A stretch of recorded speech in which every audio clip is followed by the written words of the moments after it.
थी 7 सदस्यों में से 6 लोगों ने गलत निर्णय दिया है। हम उनके ब्राह्मणवादी निर्णय को स्वीकार नहीं करते हैं। ये न्यायपालिका नहीं मनुपालिका है जो मनु के सिद्धांतों को मानकर निर्णय देती है। संविधान स्वतंत्र संविधान को ख़त्म करने का प्रयास है एक तरह का। आज जो फैसला आया 1 अगस्त 2024 को, जो कि 2004 के फैसले को उलट दिया है, हमें ये समझ में नहीं आ रहा है, हम इस बात को नहीं समझ पा रहे क्या वो गलत थे या ये गलत हैं। अब सही मायने में उन्हें पुनः पैक्ट पढ़ना चाहिए। इन जजों को एक दलित के रूप में हायर सोसाइटी के गांव में रहकर देखना चाहिए, प्रैक्टिकल अपने आप को दलित कहकर, और ये ना कहें कि मैं इस समाज का हूँ। एक दलित बनकर उस गांव में रहकर देखना चाहिए दलितों की कितनी बुरी है स्थिति है, या एक IAS बनकर भी रहकर देखना चाहिए कि अभी दलितों का सम्मान IAS का कितना बड़ा है। जो जातिगत है, जो जाति से जुड़ा है, उसके अलावा कुछ नहीं है। हमारा हर तरह से पहचान जाति से जोड़ दी जाती है, हमारी योग्यता जाति से जोड़ दी जाती है, और हमारी काबिलियत हर चीज़ को जाति से जोड़ते हैं। वो कहीं ना कहीं हमें मेरिट विहीन समझते हैं। जब दूसरे वे में बाबा साहब ने कहा कि हिंदू धर्म ऐसा धर्म है वो कभी भी हमारे पर दया नहीं कर सकता। एक पशु पर दया कर सकता है, वो हमारे पर दया नहीं कर सकता। वही चीज़ आज वर्तमान में वो हमारे पर दया नहीं कर रहे हैं, एक पशु पर दया कर रहे हैं। वो हमारे समाज, हमारी बहुत बड़ी आबादी को कत्लेआम, गर्दन काटने जैसी, उनके जीवन को बर्बाद जैसे करने वाली प्रक्रिया अपना रहे हैं। नमस्कार, मैं डॉक्टर कृष्ण कुमार सिंह। आज हम मौजूद हैं प्रोफेसर लाजवंत सिंह जी के यहाँ पर। प्रोफेसर लाजवंत सिंह जी दयालबाग विश्वविद्यालय के समाजशास्त्र और राजनीतिक विज्ञान के विभागाध्यक्ष भी हैं और एक प्रखर और जाने माने समाजशास्त्री भी हैं। आज हम जो 1 अगस्त 2024 को सर्वोच्च न्यायालय के द्वारा SC ST को लेकर जो फैसला दिया गया है, उस सभी बातों को लेकर और उसके क्या इम्पैक्ट होने वाले हैं, समाज किस ओर जाएगा, साथ ही साथ में 21 अगस्त 2024 को जो स्वतः स्फूर्त एक आंदोलन का आह्वान किया गया है, उसके क्या मायने रहेंगे, कितना वो सफल होगा, इन सभी बातों पर हम चर्चा करेंगे प्रोफेसर लाजवंत सिंह जी से। तो सर, आपका बहुत बहुत धन्यवाद जो आपने आज हमें समय दिया।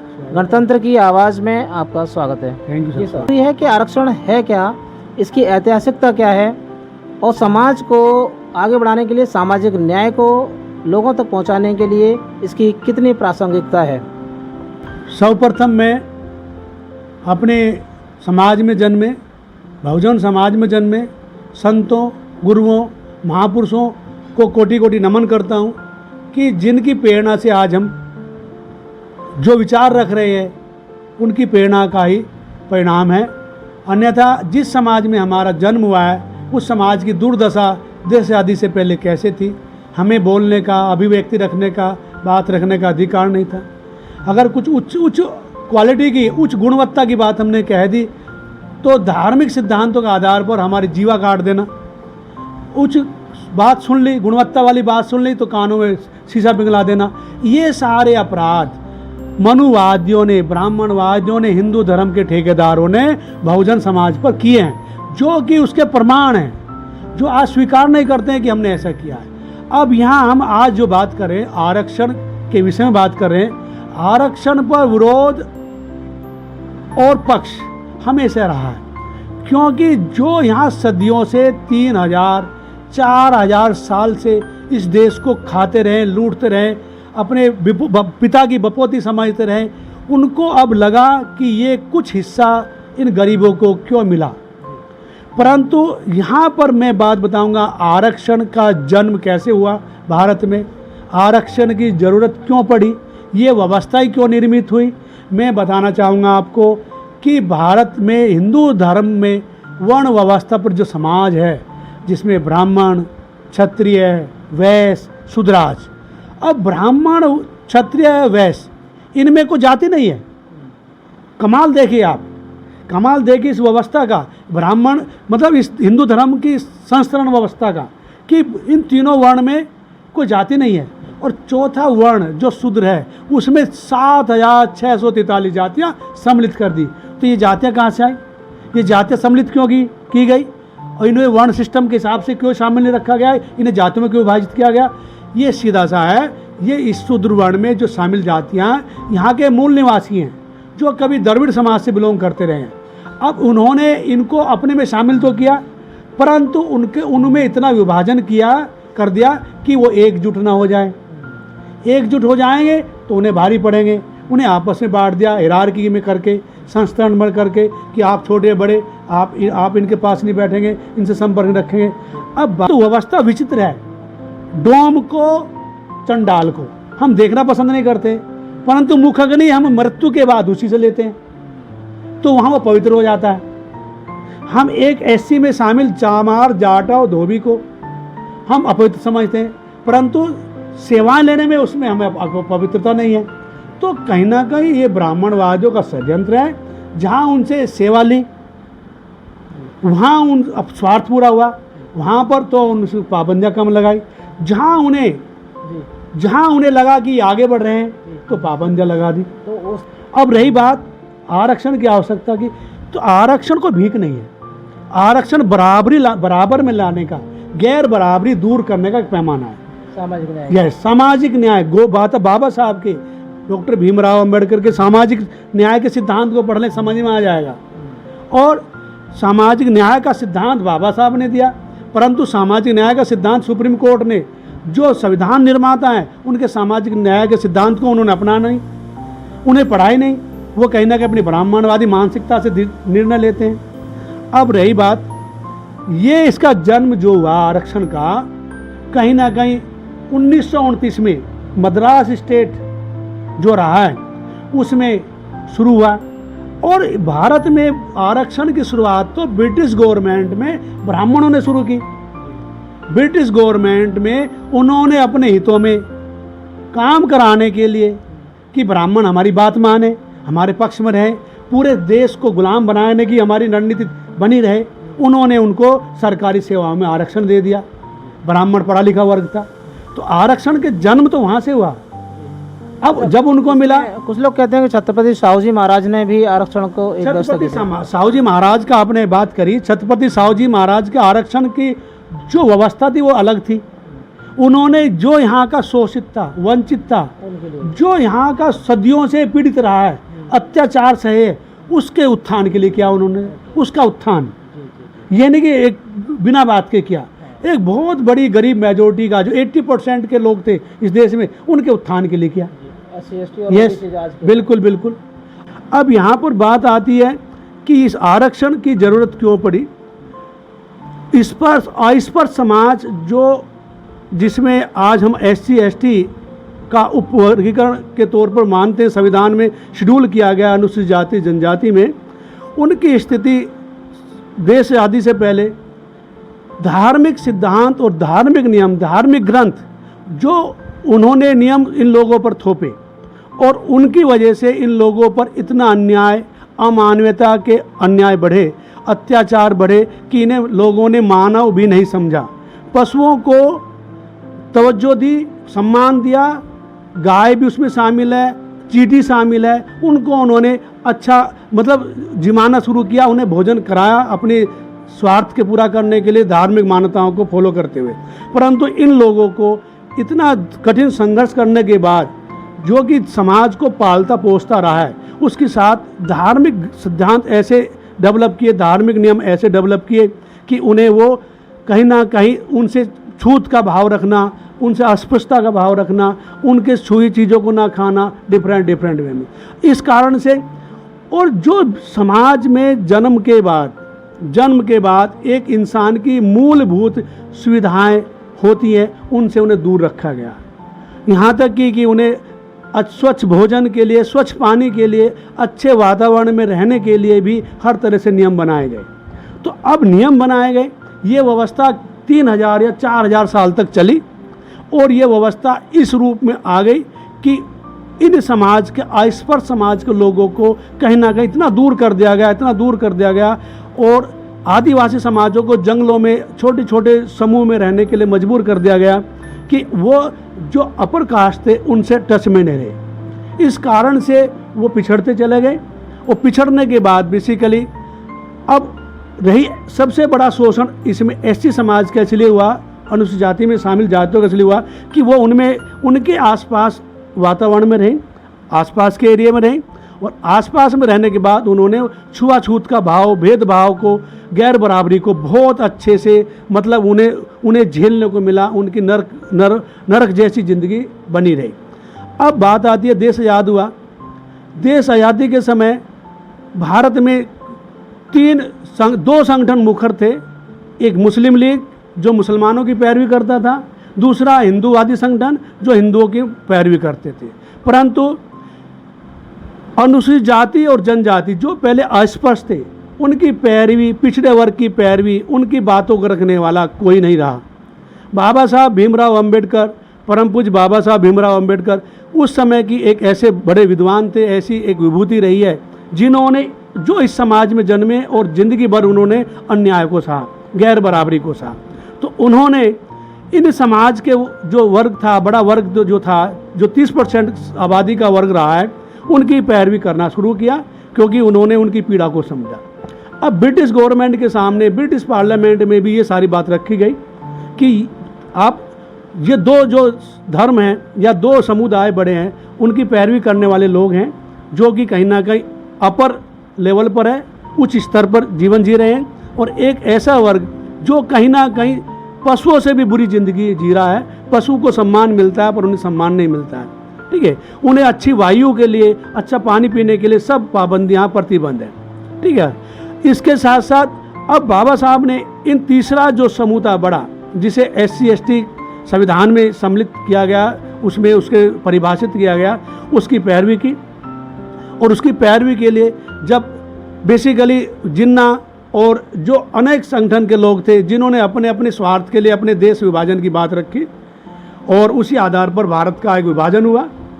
और भारत का विभाजन हुआ। अब बाबा साहब ने उन परिस्थितियों को देखते हुए कि इस समाज के लोगों का क्या होगा, उनकी दशा आगे चल के क्या होगी, भारत आज़ाद हो जाएगा, परंतु ये आज़ाद होंगे?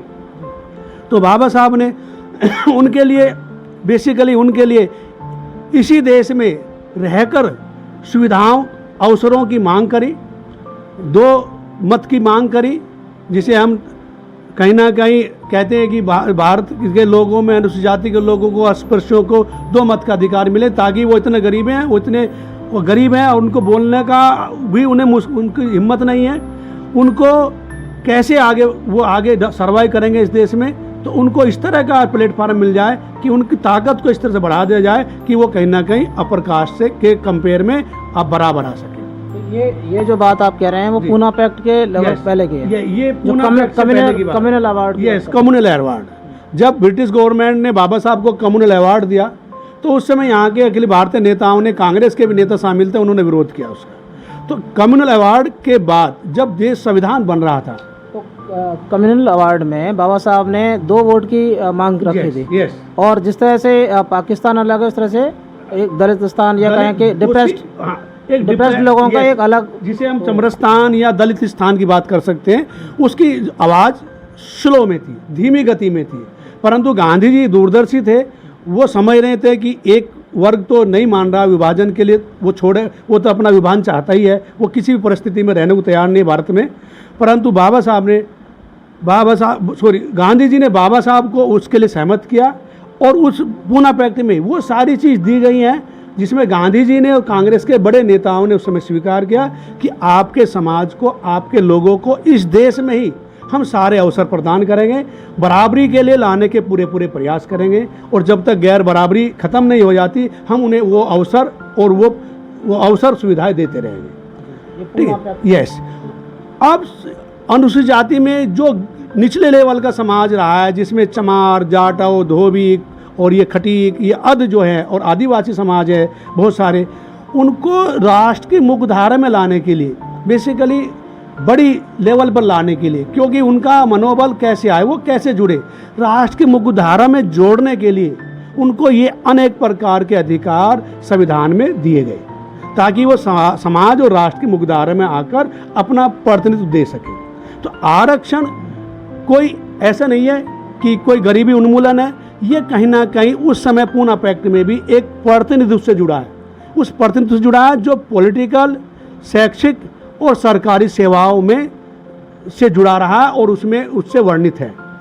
अब बात आती है बाद में, जब धीरे धीरे देश आज़ादी के बाद डेवलप हुआ, हमारा देश आगे बढ़ने लगा, तो यहाँ पर अछूतों की स्थिति को सुधारने के लिए सरकार ने कुछ प्रयास किए। अब प्रयास करने के बाद फिर भी वो एक पर्याप्त प्रयास नहीं थे सरकार के, क्योंकि अछूत समाज इतनी जाति थी, इतना अन्याय झेल चुका था, इतना वंचित रह चुका था कि उसके जो पूर्वज थे उनमें उस तरह का शिक्षा के प्रति जागरूकता, उस तरह की हर तरह का अभाव था। तो सर इसमें एक शॉर्ट में कहना चाहें तो ये बात है कि एक तो पूना पैक्ट, यहाँ से हम शुरुआत कर सकते हैं कि पूना पैक्ट में उससे पहले जो कम्युनल अवार्ड था उसमें बाबा साहब ने मांग की कि 2 मत हो उनके पास, वोट देने के अधिकार 2 जी। उसके बाद पूना पैक्ट में जो गांधी के साथ में जो पैक्ट हुआ, समझौता हुआ, जो बड़ी मुश्किल से हुआ, तो बाबा साहब तैयार नहीं थे। गांधी जी ने अपना आमरण अनशन कर भूख हड़ताल कर अपना एक तरह से सहानुभूति लूट कर, एक तरह से ये दिखाकर कि डॉक्टर अम्बेडकर मेरी बात माने, मेरी बात को समझे, नहीं तो मैं मर जाऊंगा, ऐसे एक तरह के षड्यंत्र मान लीजिए आप, मैं यही कहूँगा षड्यंत्र करके बाबा साहब को मनाने का प्रयास किया और अपने षड्यंत्र में, अपनी बातों में वो सफल हुए। तो कहीं डर था गांधी जी को कि भाई कहीं ये जो हिंदू समाज है वो कुछ कम ना हो जाए, अल्पसंख्यक ना हो जाए, कहीं देखा जाए तो 1911 की जनगणना में, हम भी मैं बात करूंगा प्राचीन उस लेवल पे बात कर रहा हूँ। 1911 की जनगणना जब ब्रिटिश सरकार ने की तो यहाँ का SC ST समाज किसी भी धर्म में शामिल नहीं था लिखित रूप में, ना हिंदू में था ना मुस्लिम में था। जब लगा कि 1920 के बाद लगा कि मुस्लिम लीग हावी हो रहा है और कुछ ना कुछ अपने विभाजन की बात पे अडिग लग रहा है, और यदि देश आज़ाद होता, अंग्रेज देश छोड़कर जाते हैं, भारत छोड़कर जाते हैं, तो ये लोग अपनी बात को मुखर करके आगे रखेंगे, हो सकता अपनी सफलता प्राप्त हो जाए। तो उस समय हिंदूवादी नेता जो थे उनको ये एहसास हो गया था कि अगर देश का विभाजन, इंडिया पाक का विभाजन या मुस्लिम के आधार पर विभाजन हुआ, हिंदू मुस्लिम के आधार पर विभाजन हुआ, तो ये संख्या अगर जिस तरफ जाएगी उस तरफ उसका बंटवारा, वो हिस्सा ज़्यादा ले लेगा। तो इन्होंने इस आधार पर ब्रिटिश गवर्नमेंट के सामने ये शो किया कि ये हमारे हिंदू भाई हैं। सुप्रीम कोर्ट के 7 जजों की पीठ में से 6-1 के मत से फैसला सुनाया गया है। 6 जजों का एक मत है, जाहिर है। तो ऐसे में एक चीज़ तो ये आ रही है कि क्या कोर्ट के द्वारा या सरकारों के द्वारा कोई ऐसे आंकड़े इकट्ठा किए गए जिसमें कि ये पता चल सके कि भाई इतना % जो SC में ये सब कैटेगरी जो है, या SC का जाटव है, धोबी है, खटीक है, ये इतने % लोग नौकरियों पे आ गए हैं, या क्रीमी लेयर है, ऐसा कुछ, उसका थोड़ा सा बताएं क्या है। एक्चुअल में ये जो आपने डाटा की बात की कि डाटा हर चीज़ को क्लियर करता है कि उसका लेवल क्या है। इस डाटा को क्लियर करने के लिए, डाटा देश के सामने रखने के लिए सरकार को जनगणना करनी पड़ेगी, और जनगणना भी जातिगत करनी पड़ेगी, जातिवार जनगणना, जिसके लिए सरकार बिल्कुल नहीं चाहती कि जातिवार जनगणना हम करें। कि जातिवार जनगणना हो गई तो लोगों में अब इतनी जागरूकता है, जिनका नुकसान हो रहा है, जो बहुजन SC ST OBC के लोग कुछ पा ही नहीं रहे अभी तक, उनमें जागरूकता आ जाएगी, तो फिर देश में आंदोलन बढ़ेंगे, सरकार संकट में आएगी। सरकार के सामने जो बहुजन समाज के लीडर हैं, अपोजिशन पार्टी है सपोज करें, जो बेसिकली एक पर्टिकुलर जाति को भी बिलोंग करती हैं, वो उन पे हावी होंगी, फिर उनके हिसाब से उन्हें प्रतिनिधित्व की बात रखी जाएगी। तो इन सब से बचने के लिए वो जातिवार जनगणना कर नहीं रही है, अब अंधेरे में तीर मार रही है कि जाटव आगे बढ़ गए, SC कैटेगरी में धोबी आगे बढ़ गए, खटीक आगे बढ़ गए। ये बेसिकली संविधान विशेषज्ञों की जैसी बात ही नहीं है। किसी भी चीज़ को पहले कम से कम उसका ज़मीनी स्तर चेक करें कि ज़मीनी लेवल पर उसकी प्रतिशतता क्या है, वो किस लेवल पर है। अब ये बैठे बैठे केवल सुप्रीम कोर्ट में ही बात कर रहे हैं। अब हमने आपको बताया रिजर्वेशन होने के बाद भी 10 परिवार हैं, एक परिवार का बच्चा नौकरी कर रहा है, और वो बच्चा नौकरी जो कर रहा है वो अपने उन 10 अपने 4 परिवारों को, चाचा ताऊ को, कजिन को देख रहा है। अब वो 20 साल की नौकरी में उसका कितना भला हो गया, या उसने अपने परिवार को कितना आगे ले गया। तो कैसे क्रिमिलेयर में ला सकते हैं उसको, वो क्रिमिलेयर कितना बना। क्या आज ये बताइए, हम इस चीज़ को जानते हैं कि उपवर्गीकरण की जो बात आई है, CY चंद्रचूड़ जी जो बात कर रहे हैं, घोषणा कीजिए उन्होंने, और इसमें हमारे जो जज है बेला त्रिवेदी, उन्होंने जो पक्ष रखा, क्या उनका पक्ष गलत है? क्या उनके पास योग्यता नहीं है? बाकी लोगों ने एक मत कैसे रख दिया? वो कहीं ना कहीं साजिश है। बहुजनों के खिलाफ उनको रोकने की एक बड़ी साजिश है, जो कहीं ना कहीं आरएसएस और बीजेपी का जो बातें हैं वो CY चंद्रचूड़ इंटरप्रेट कर रहे हैं सुप्रीम कोर्ट के नाते। अब सुप्रीम कोर्ट एक इस लोकतंत्र में सुप्रीम कोर्ट इस लेवल पर बना दिया है कि हमें चाहे सुप्रीम कोर्ट हमारी गर्दन काटे, हमें सुप्रीम कोर्ट की बात को स्वीकार करना है। बट जहाँ एक जागरूक व्यक्ति, चाहे कोई भी एक जागरूक समाज, अगर वो तार्किक आधार पर, लॉजिक आधार पर सुप्रीम कोर्ट सही बात करता है तो हम स्वीकार कर सकते हैं। जहाँ लॉजिक ही नहीं है, जहाँ विपरीत बोल रहा है, लॉजिक कुछ और है और वो कुछ और बोल रहा है, तो हम कैसे स्वीकार करें, हमारा समाज कैसे स्वीकार करे। अभी मैंने एग्जाम्पल दिया आपको। अब मेरे तीन चार भाइयों में मैं अकेला नौकरी कर रहा हूँ। क्या मैं 15 सालों में इतना बड़ा अमीर हो गया कि मुझे क्रीमी लेयर में ले आए? अब अगर क्रीमी लेयर की बात है तो जो 3000 साल से देश के संपूर्ण संसाधनों को, जल जंगल जमीन का प्रयोग अब तक कर रहा है, तो उसको तो 100% में भी कहीं हिस्सेदारी नहीं होनी चाहिए, जबकि उनकी 50% लेके बैठे, 10% EWS कर दिया। तो उनकी कहीं भी अगर हमारे से कंपेयर करें कि हम 15% में इतना 15 सालों में 20 सालों में इतना आगे बढ़ गए, तो हम क्रीमी लेयर में अगर आ रहे हैं उनकी परिभाषा के हिसाब से, तो उनको तो जिंदगी भर आगे आने वाले 1000 साल तक भी लाभ नहीं मिलना चाहिए सरकारी सेवाओं में। आपका इशारा क्या मतलब जजों की ओर भी है? क्योंकि जजों में कॉलेजियम सिस्टम को लेकर दादा परदादा उनके जज होते हैं। अब ये बताइएगा, एक चपरासी की पोस्ट पर अगर भर्ती निकलती है तो उसके 2 तो रिटन टेस्ट होते हैं, एक बार इंटरव्यू होता है, उसके मेडिकल चेकअप होता है, सारी चीज़ें होती हैं।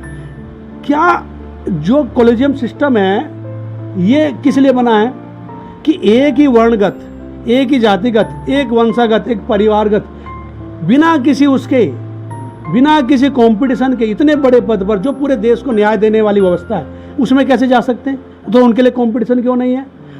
तो वो अपना आरक्षण क्यों नहीं देख रहे? क्या इसमें अभी तक OBC SC ST समाज के केवल 1-2 सुप्रीम कोर्ट के जस्टिस बने, या 1-2 ही जज की समिति में शामिल हों, बड़ी समितियों में? क्या उनमें योग्यता नहीं है? क्या एक ही वर्ग, ब्राह्मण वर्ग के लोग इस ज़्यादा माइंड रखते हैं, उन्हें ज़्यादा सामाजिकता का ज्ञान है, चाहे ज़्यादा वो लोकतांत्रिक बात करते हैं, क्या और के पास इतना नॉलेज नहीं है? तो ये कहीं ना कहीं एक तो सुप्रीम कोर्ट में और ज़मीनी स्तर से लेकर एक चपरासी की पोस्ट तक और राष्ट्रपति की पोस्ट तक और सुप्रीम कोर्ट के जज की पोस्ट तक हमें बहुजनों को अपना 90% हिस्सा चाहिए, तब हम मानेंगे लोकतंत्र में हमें मिल रहा है। नहीं तो हम अब आज भी गुलाम लगते हैं।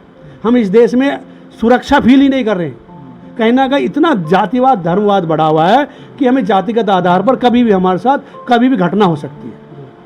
तो एक तरह से देखा जाए तो आपने कहा कि RSS या मोदी सरकार की जो उनकी सोच है, उस सोच को कोर्ट के माध्यम से, क्योंकि कोर्ट के माध्यम से पार्लियामेंट में विपक्ष विरोध कर सकता है, वहाँ बहुजन नेता शामिल हैं, वो कुछ तो ऐसे बढ़िया लेवल के हैं, वो बिल्कुल विरोध करेंगे, छोड़ेंगे नहीं। अब उन्होंने कहा कि कोर्ट, सुप्रीम कोर्ट ऐसी व्यवस्था है, ऐसा सिस्टम है जो लोकतंत्र में वो बहुत मायने रखता है, अब उसके जरिए हम कहलवा दें। जबकि सुप्रीम कोर्ट को इस व्यवधान में बाद में पढ़ना चाहिए, पहले पार्लियामेंट से वो चीज़ निकल के आनी चाहिए कि पार्लियामेंट का डिसीजन क्या है। किसी ने इसको मांग भी नहीं करी। नहीं, और कहीं ना कहीं इसकी जो शुरुआत हुई है वो किसी ऐसे आदमी से हुई है जो दलित विरोधी है। तो हम कैसे मान लें कि वो हमारे पे अन्याय करें, और अन्याय कह के अन्याय करें, हम कैसे स्वीकार कर लें? हम ये चाहते हैं कि उनका जो 60% है, 50% है, 15% जनसंख्या है, तो अपना 15% लेके एक तरफ हो जाएं। वो देश के मालिक थोड़ा हैं। देश के मालिक लोकतंत्र में हम सब हैं, हम भी है, बहुजन भी सब हैं। कैसे वो हमारा वो कैसे डिसाइड करे कि हमें इतना % देंगे, या हमारी ज़िंदगी उन पर निर्भर करेगी? वो तरीका बताएंगे हमें कि हमें जीवन कैसे जीना है, आगे कैसे बढ़ना है। तो हम ये चाहते हैं कि उनको 15% 14% दे के अलग कर दें, बाकी हमारा जितना भी बच पड़ा बहुजन, 50 से 90% बहुजन जो है वो उसको छोड़ दें, अगर उनमें नैतिकता है। नहीं तो जनता इसे आगे ज़बरदस्ती लेके मानेगी। जनता इतनी जागरूक है, जनता पागल नहीं बन सकती, उसे मरना मंजूर है। सरकार अपनी आर्मी लगाकर उसको मरवा सकती है, उनकी बड़े लेवल पर नरसंहार भी कर सकती है, क्योंकि जब लोग अड़ेंगे सेना अपना काम करेगी। तो फिर भी हम नहीं मानने वाले। हमें अब अगर जीना है तो गुलामी की बेड़ियाँ हमारी टूट चुकी हैं। बाबा साहब भीमराव अम्बेडकर ने गुलामी की बेड़ियाँ हमारी टूटवा दी हैं। हम अगर जिएंगे इस देश में तो स्वाभिमान के साथ जिएंगे और हकदारी के साथ जिएंगे। हमें अपना प्रतिनिधित्व चाहिए। आज कहीं ना कहीं वही चीज़, जब बुद्ध से हम प्रेरित हुए वैज्ञानिकता की ओर गए, बाबा साहब ने हमें वैज्ञानिकता का मार्ग दिखाया। तो ये बहुजन समाज एक बड़ी संख्या में आज शिक्षित हो गया, जागरूक हो गया। अब ये इतिहास रहा है द्राविड़ और आर्यों से लेकर कि जब भी इन लोगों ने बहुजनों की ताकत को देखा ये बढ़ रहे हैं तो उनको काटना शुरू कर दिया। आज भी वही सब चीज़ें प्राचीन में जब बढ़ने शुरू हुए, इनको टक्कर देनी शुरू करी, इनसे संघर्ष में जीतने शुरू हो गए तो घबरा गए। आज इस समाज को, जो एक उच्च वर्ग का समाज है, जो कहीं ना कहीं मनुवादी समाज है, जो कहीं ना कहीं बीजेपी आरएसएस से प्रेरित समाज है, अब उसी के लोग हर जगह बैठे, उन्हें घबराहट है कि ये इस बहुजन समाज में, इस अस्पृश्य समाज में एक बड़ी ताकत शैक्षिक और आर्थिक तौर पर आपके सामने आने की संभावना है, ताकि इनके शिक्षा जैसे अधिकारों को, इनके बढ़ने के रास्तों को ख़त्म कर दिया जाए। उन्हें भय है कि अब शासन 3000 साल तक, 4000 साल तक आपने शासन किया, तो ये विपरीत ना हो जाए, ये उल्टा ना हो जाए, ये पायदान ऐसे ना हो जाए, ये निचले वाला वर्ग जो अछूत है वो आगे जाके शासक ना बन जाए, यहाँ का हुक्मरान ना बन जाए। इस डर से वो नए नए षड्यंत्र रचे। अब हमारे रास्ते बंद करना चाहते हैं। आरक्षण जो रास्ता हमारे लोगों को, वो खैरात नहीं है, वो हमारे पे दान नहीं, भीख नहीं है। वो पूना पैक्ट पढ़ें, चंद्रचूड़ और जो जज कमेटी बैठी थी 7 सदस्यीय, उसमें बेला त्रिवेदी जो कि ब्राह्मण समाज की है, उन्होंने क्यों उसको पॉजिटिव समझा? 6 लोगों ने नेगेटिव को समझा, 6 जजों ने नेगेटिव को समझा। वो 6 जज, उनमें दलित भी बेबात के दलित हैं, वो दलित है ही नहीं सही मायने में। अगर दलित होते तो उन्हें पीड़ा होती दलितों की कि आज एक आईएएस जो गांव में आईएएस, गांव का लड़का आईएएस बन जाता है, पीसीएस बन जाता है, अपने गांव में जाना बंद कर देता है। कहानी है कि जो पवित्र जातियाँ, जो उच्च जातियाँ हैं, जो हिंदू धर्म के ब्राह्मण क्षत्रिय समाज के लोग हैं, वो उसकी हत्या कर सकते हैं, उसको अपमान कर सकते हैं। इस वजह से वो व्यक्ति अपने गांव से कट हो जाता है और कहीं ना कहीं ऐसे स्थान पर रहने लगता है जहाँ लोग उसकी पहचान कम हो। यदि हम पहचान बनाकर रहें तो हमारा जीना आज भी मुश्किल है, चाहे वो आईएएस है, चाहे पीसीएस है। यहाँ तक कि नेताओं की कोठियाँ भी कहीं ना कहीं अपने समाज की मेजोरिटी में स्थापित होंगी। उन्हें पता है कि आप उच्च वर्ग के लोगों के साथ सर्वाइव नहीं कर सकते, वो आपको नफरत, घृणा की दृष्टि से अभी भी देखेंगे, आपका सम्मान नहीं करेंगे, आपको अपमानित करेंगे। अब ये सारी चीज़ें आगे चलती रही। आज जो फैसला आया 1 अगस्त 2024 को, जो कि 2004 के फैसले को उलट दिया है, हमें ये समझ में नहीं आ रहा है, हम इस बात को नहीं समझ पा रहे, क्या वो जज गलत थे? उनके पास जज की या कोई क्वालिफिकेशन थी? क्या उनके पास कुछ वकालत थी, डिग्रियां थी, नहीं थी? या आज के लोगों के, आज जो शामिल है 7 सदस्य उनमें 6 लोग जो हैं उनके पास है नहीं है, क्या वो गलत थे या ये गलत हैं? ठीक है, हम जानते हैं कि आज बहुजन समाज इतना अवेयर हो चुका है, वो अपने आप को ये देख रहे हैं कि हमें कभी हमारे बराबर आ जाए और हमें डिफीट दे। तो अब सही मायने में उन्हें पूना पैक्ट पढ़ना चाहिए। इन जजों को एक दलित के रूप में हायर सोसाइटी के गांव में रहकर देखना चाहिए, प्रैक्टिकल अपने आप को दलित कहकर, और ये ना कहें कि मैं इस समाज का हूँ, एक दलित बनकर उस गांव में रहकर देखना चाहिए दलितों की कितनी बुरी है स्थिति है। या एक आईएएस बनकर भी रहकर देखना चाहिए कि अभी दलितों का सम्मान आईएएस का कितना बड़ा है। जो जातिगत है, जो जाति से जुड़ा है, उसके अलावा कुछ नहीं है। हमारा हर तरह से पहचान जाति से जोड़ दी जाती है, हमारी योग्यता जाति से जोड़ दी जाती है, और हमारी काबिलियत हर चीज़ को जाति से जोड़ते हैं। वो कहीं ना कहीं हमें मेरिट विहीन समझते हैं, जबकि हम इतने घिसकर आगे बढ़ते, इतना संघर्ष करके आगे बढ़ते हैं। जो हम हैं वो हम पक्के हैं, हम झूठा नहीं है, परंतु उनके लोगों में झूठापन होता है, उनकी काबिलियत में झूठापन होता है। तो ये सारी चीज़ें सब। अब बात हम करें कि प्रेजेंट में जो हो रहा है, CY चंद्रचूड़ जो chief justice of supreme court एक तरह से महामहिम के जो निर्णय आए हैं, 7 सदस्यों में से 6 लोगों ने गलत निर्णय दिया। हम उनके ब्राह्मणवादी निर्णय को स्वीकार नहीं करते हैं। ये न्यायपालिका नहीं, मनुपालिका है, जो मनु के सिद्धांतों को मानकर निर्णय देती है। संविधान को ख़त्म करने का प्रयास है एक तरह का। जो कुछ इलेक्शन से पहले, अभी 2024 का इलेक्शन से पहले जो सुना था वो इन्होंने शुरू कर दिया। उस समय कांग्रेस देश की बड़ी पार्टी होकर आज दलितों के हित में वोट पाने को तैयार रहती है, अब इसके पक्ष में क्यों नहीं है? उस समय कांग्रेस देश की बड़ी पार्टी होकर आज दलितों के हित में वोट पाने को तैयार रहती है, अब इसके पक्ष में क्यों नहीं है? अब वो दलितों के खिलाफ खड़ी है, मौन है। और उनके जो वहाँ उपस्थित हुए उनकी तरफ से, पार्टी की तरफ से वकील, वो उसके पक्ष में बात करें कि यहाँ क्रिमिलेयर भी आए, उपवर्गीकरण भी हो। तो कांग्रेस भी कम नहीं है हमारे लिए, तो भाजपा कम नहीं है। इसलिए ये व्यवस्था कोई गरीबी उन्मूलन नहीं है, ये गैर बराबरी, अस्पृश्यता को ख़त्म करने का एक साधन था। और पूना पैक्ट में वो सारी चीज़ दी गई हैं। हर एक नेता बाबा साहब और गांधी के बीच जो समझौता हुए पूना पैक्ट में, उसको समझ लें, ढंग से पढ़ लें, उसकी सकारात्मकता को देख लें और देश के हित को देख लें। वो सारी बात आज ये सब जो इनके पूर्वजों ने जो मानी, वो उसे उलट रहे हैं। 2004 में जो 2004 में जो डिसीजन हुआ था इसको लेकर, उसमें सीधा सीधा बता दिया गया कि राज्यों को संविधान की परिसीमा या उसके वर्गीकरण और क्रिमिलेयर का कोई अधिकार ही नहीं है। तो आज ये जज उसे अधिकार दे रहे राज्यों को, तो या तो ये गलत है या वो गलत है, या तो उनकी क्वालिफिकेशन गलत है या ये गलत है।